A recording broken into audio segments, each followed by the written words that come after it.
दोस्तों, क्या आने वाले दिनों में मल्टीप्लेक्स ओनर्स और बॉलीवुड प्रोड्यूसर्स के बीच झगड़े बढ़ने वाले हैं? क्योंकि जिस तरह से बॉम्बे हाई कोर्ट का एक फैसला आया है फिल्म भूल चूक माफ और पीवीआर आइनॉक्स के मुकदमे के मामले में, उसको देखकर कई लोगों को अब यही आशंका हो रही है कि मल्टीप्लेक्स और बॉलीवुड प्रोड्यूसर्स आने वाले दिनों में जो है समय समय पर आपको एक दूसरे के सामने खड़े नजर आएंगे, खींचतान जो है उनके बीच बढ़ सकती है। और इसकी वजह है ओटीटी प्लेटफॉर्म। दरअसल जब से ओटीटी प्लेटफॉर्म्स आए हैं, मल्टीप्लेक्सों के सामने एक बड़ा खतरा पैदा हो गया है दर्शकों को खोने का, और काफी हद तक वो खोते जा रहे हैं। दूसरी समस्या आ रही है बॉलीवुड की तरफ से, जो कि अच्छा कंटेंट नहीं बना पा रहा है। इसी मुद्दे पे हम इस वीडियो में बातचीत करेंगे। भूल चूक माफ को लेकर जो केस किया था पीवीआर आइनॉक्स ने इस फिल्म के प्रोड्यूसर्स के ऊपर, उसके बाद में बॉम्बे हाई कोर्ट ने जो फैसला दिया है वो बहुत ही रोचक है। सबसे पहले आप ये समझिए कि मामला क्या है।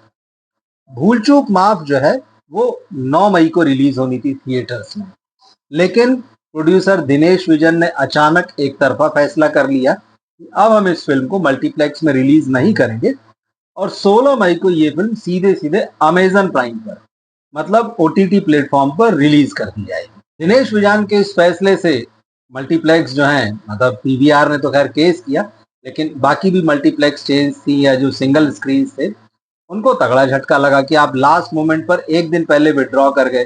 9 को फिल्म रिलीज होने वाली है, 8 को आपने कह दिया कि नहीं भाई, हमें थिएटर में रिलीज नहीं करनी है। और उसके पीछे उन्होंने वजह ये दी कि उस वक्त भारत और पाकिस्तान के बीच जो युद्ध जैसी स्थिति बनी हुई थी, उसकी वजह से उन्होंने कहा कि भाई वर्तमान स्थिति को देखते हुए अपनी फिल्म की रिलीज को रोक रहे हैं और अब हम इसको ओटीटी पर लाएं।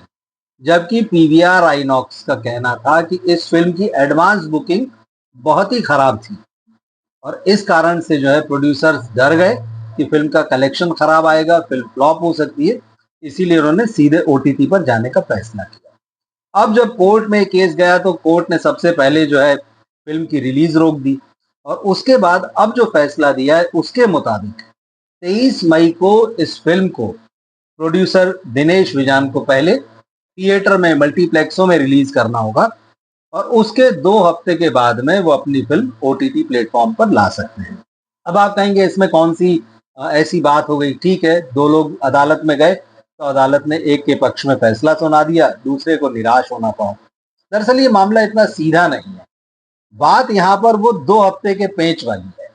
अभी तक होता ये रहा है कि मल्टीप्लेक्स और ओटीटी के बीच का 8 हफ्ते का विंडो रहता है, जो समझौता होता है बॉलीवुड प्रोड्यूसर्स के बीच में और मल्टीप्लेक्सों के बीच में कि भाई हम अपनी फिल्म थिएटर में लाने के 8 हफ्ते बाद तक जो है वो ओटीटी पर नहीं देंगे, 8 हफ्ते बाद देंगे।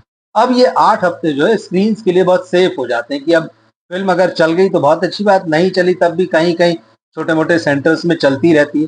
तो 8 हफ्ते वो सेफ रहते हैं कि ये फिल्म ओटीटी पर नहीं आएगी, क्योंकि ओटीटी पर फिल्म आने का मतलब ये माना जाता है कि आपने दर्शकों को फिल्म जो है फ्री में परोस दी है। क्योंकि दर्शक जो है महीने भर का सब्सक्रिप्शन लेते हैं, कोई 3 महीने का, 6 महीने का, साल भर का, तो वो पैसा देके निश्चिंत हो जाते हैं और जो कंटेंट चाहें वो देख सकते हैं।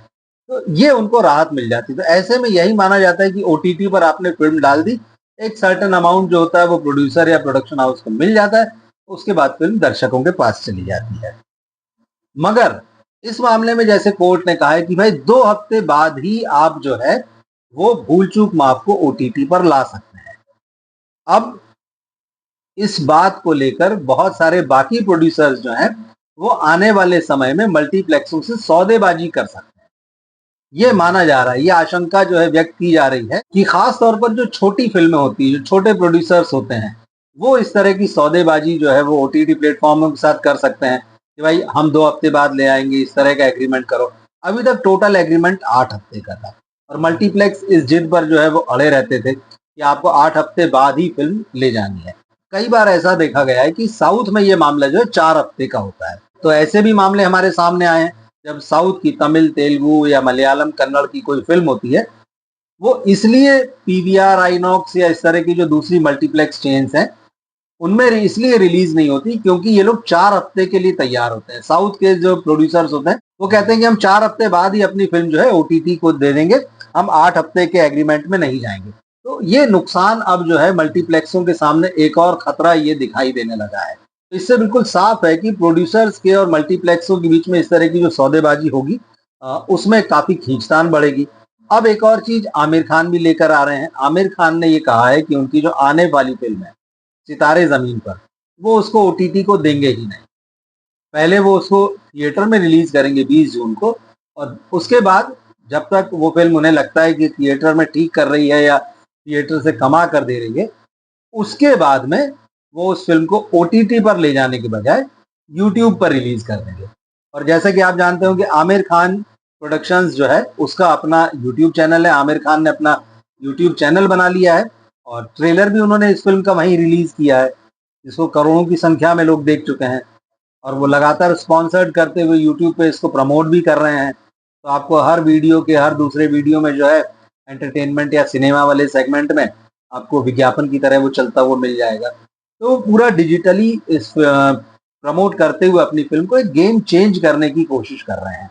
अब अगर ये ऐसा हो जाता है कि अगर आमिर खान की फिल्म मान लीजिए 2 हफ्ते 3 हफ्ते 1 महीने तक थिएटर में बहुत अच्छी चली और फिर उसके बाद आमिर खान उसको ओटीटी को देने के बजाय अपने हिसाब से यूट्यूब पर रिलीज कर देंगे।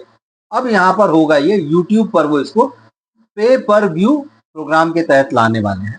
मतलब जैसे आप थिएटर में पैसा देते हैं और टिकट लेते हैं, यूट्यूब पर भी आपको वही करना है। आमिर खान की फिल्म जब उनके चैनल पर रिलीज होगी तो आप उस चैनल पर पैसा दीजिए और उसके बाद में उस फिल्म को देख लीजिए। अब यहाँ फायदा ये होगा कि भाई यूट्यूब का एक चैनल है, फैमिली में 5 लोग हैं, 4 लोग हैं, जो भी हैं, यूट्यूब पर पैसा दिया और सबने मिलकर देख ली। तो एक टिकट के पैसे में 4 लोग फिल्म देख लेंगे।